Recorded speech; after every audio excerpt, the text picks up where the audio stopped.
Assalamualaikum warahmatullahi wabarakatuh. Perkenalkan, saya Adrian Muhammad Papayusa dari Universitas Komputer Indonesia. Di sini saya akan menjelaskan tentang keragaman arsitektur Nusantara.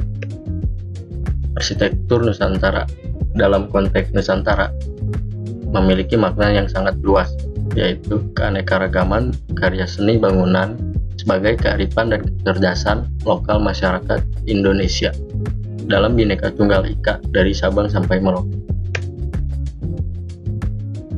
Di sini saya mengambil arsitektur tradisional daerah di Indonesia.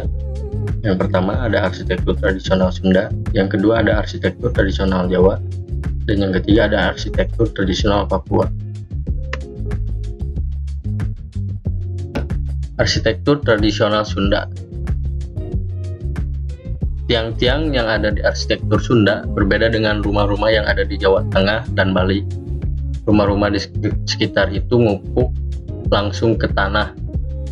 Pengaturan tata ruang arsitektur tradisional Sunda dipengaruhi oleh sistem pengetahuan kosmologinya. Rumah tradisional Sunda selalu terintegrasi harmonis dengan bangunan lain serta lingkungan sekitarnya. Membentuk pola pemukiman tertentu. Pola pemukiman ini membentuk deretan rumah berhimpitan dua baris saling berhadapan yang terpisah oleh satu pelataran yang berfungsi sebagai jalan.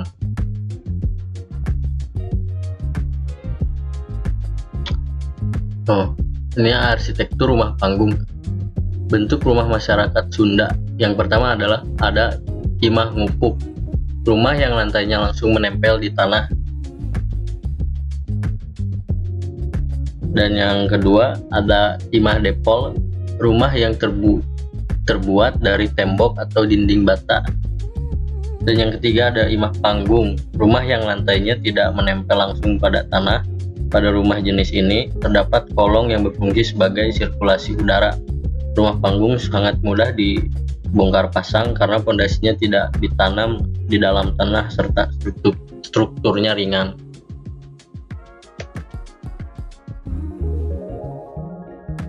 Dan ini jenis keragaman yang ada di arsitektur Sunda. Yang pertama ada golodog, yang kedua ada pawon, yang ketiga goa, dan ini yang terakhir ada hau. Oke, di sini ada gambar-gambar mengenai jenis dan fungsi atapnya dari arsitektur Sunda.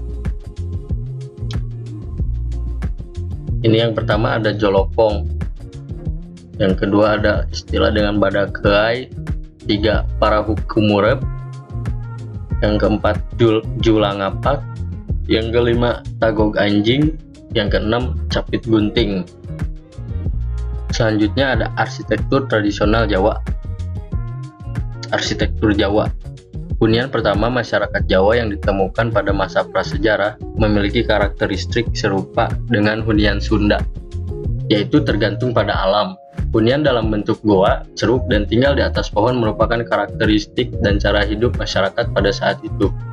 Salah satu buktinya adalah kawasan Gunung Sewu, sebuah daerah bersirikan ribuan bukit kawat yang menampilkan sejarah kehidupan manusia.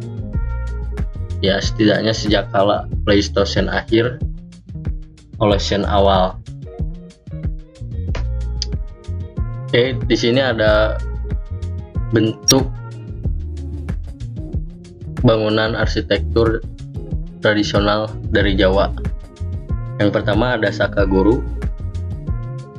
Sakaguru dibentuk oleh 4 tiang kokoh sebagai penyangga pemidangan yang terletak di tengah-tengah. Sakaguru dibentuk oleh 3 komponen utama, yaitu umpak, saka, dan mayangkara. Yang kedua ada tumpang sari. Tumpang sari ini terdiri dari balok-balok yang disusun membentuk piramida terbalik. Lubang paling atas ada pada tumpang sari yang ditutup dengan papan kayu disebut ceplok. Lalu ada gebyok. Gebyok yaitu pembatas antara ruang satu dengan yang lainnya. Lalu ada ompak atau bisa disebut umpak Alas tiang dari batu alam berwarna hitam melambangkan Tuhan sebagai pencipta bumi. Lalu ada dada peksi. Dada peksi yaitu balok melintang yang terletak di antara dua buah singuk atau langit-langit. Yang terakhir ada sentong tengah. Sentong tengah adalah ruang sakral sebagai tempat menghormati Dewi Sri atau Dewi Padi dengan penataan yang sangat istimewa. Di dalam ruangan tersebut diletakkan sebuah patung pengantin adat Jawa. Patung tersebut merupakan manifestasi Dewi Padi sekaligus lambang bertemunya pasang pengantin Dewi Sri dan Raden. Lalu ada arsitektur tradisional Papua. Arsitektur Papua. Secara umum, arsitektur tradisional yang terdapat di Papua terbagi menjadi beberapa tipe bentuk hunian, yaitu satu, bentuk kotak. Yang kedua ada segi 6 bertingkat 3 atau bisa disebut dengan kariwari. Yang ketiga, lingkaran. Ini terdapat pada Honai suku Dani.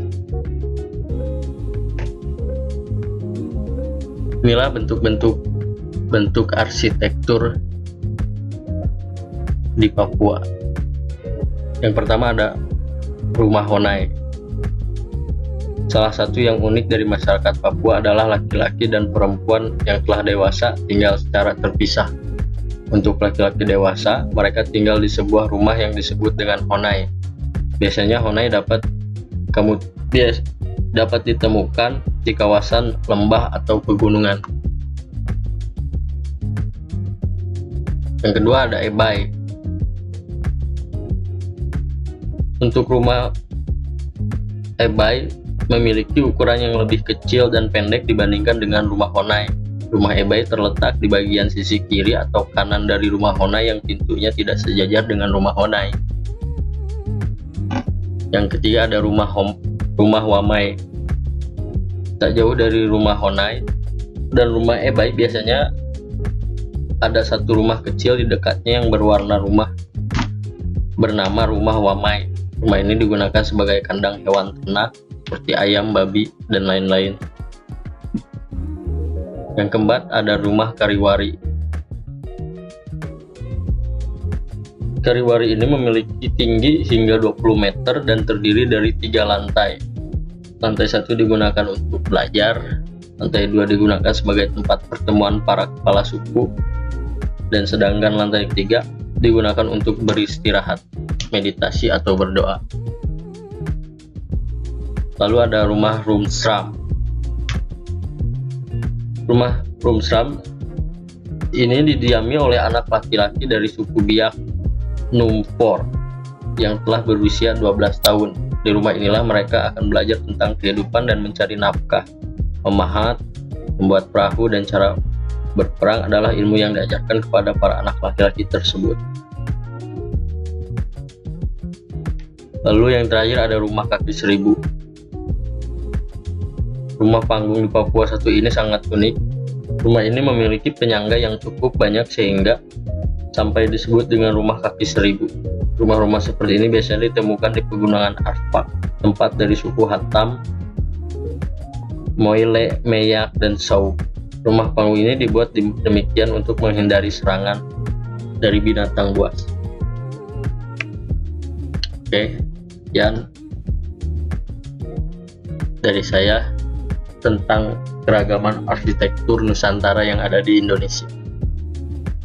Terima kasih.